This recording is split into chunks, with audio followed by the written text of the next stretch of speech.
लेकिन एक और बड़ी खबर बता देते हैं। देखिए, 7वां चरण अभी बाकी है और उसे लेकर सियासी पारा बेहद हाई हो गया है। यूपी में बीजेपी के दिग्गज जो इंडिया गठबंधन पर हमलावर हैं, उस पर बरसे हैं। उनके कई बयान ऐसे सामने आए। इंडिया गठबंधन पर अमित शाह ने तीखा हमला भी किया है।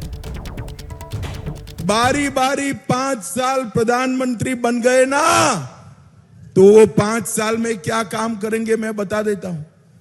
पहले साल में धारा 370 को वापिस लाएंगे। दूसरे साल में ट्रिपल तलाक वापिस लाएंगे। तीसरे साल में पीएफआई पर से बैन उठा लेंगे।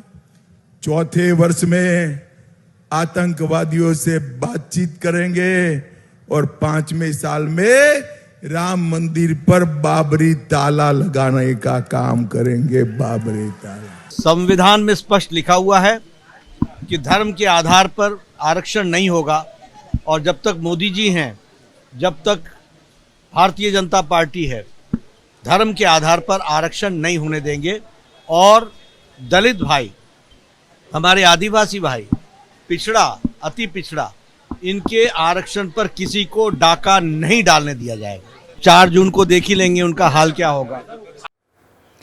तो देखा आपने किस तरीके से इंडिया गठबंधन को लेकर कैसे दिग्गज हमलावर है। अमित शाह को भी आपने सुना, जेपी नड्डा को भी आपने सुना। और इस पर बात करने के लिए अभिषेक आपका रुख हम करते हैं, क्योंकि ये आखिरी चरण से पहले जो ये दावे किए जा रहे हैं, एक तरफ तो वर्चस्व और अपनी मौजूदगी दर्ज कराने की इंडिया गठबंधन की कोशिश है, दूसरी तरफ ये बड़ी जीत, ये 400 पार का जो नारा दिया गया था, उसे पूरी तरीके से साबित करने की चुनौती कह सकते हैं अभी। और शायद इसीलिए ये बड़े बड़े बयान अब सामने आ रहे हैं, बड़े बड़े दावे सामने आ रहे हैं।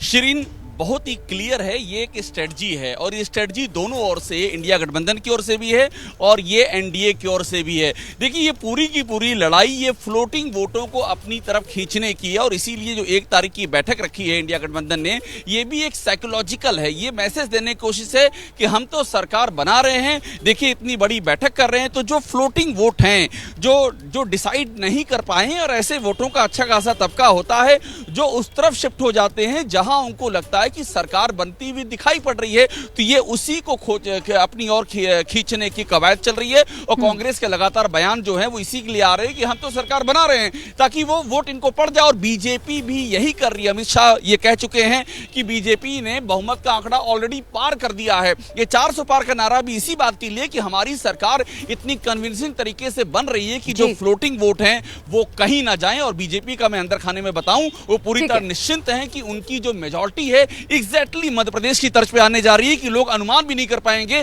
कि इसका ग्राफ कहां जाकर रुकेगा। ठीक है, बहुत शुक्रिया आप दोनों का हमारे साथ जुड़ने के लिए और इस बातचीत के लिए भी। तो हमारे रिपोर्टर्स जो अंदर से जो जानकारी निकल कर आती है, ग्राउंड पर हकीकत क्या है, उससे जुड़ी हुई जानकारी आपसे शेयर कर रहे थे।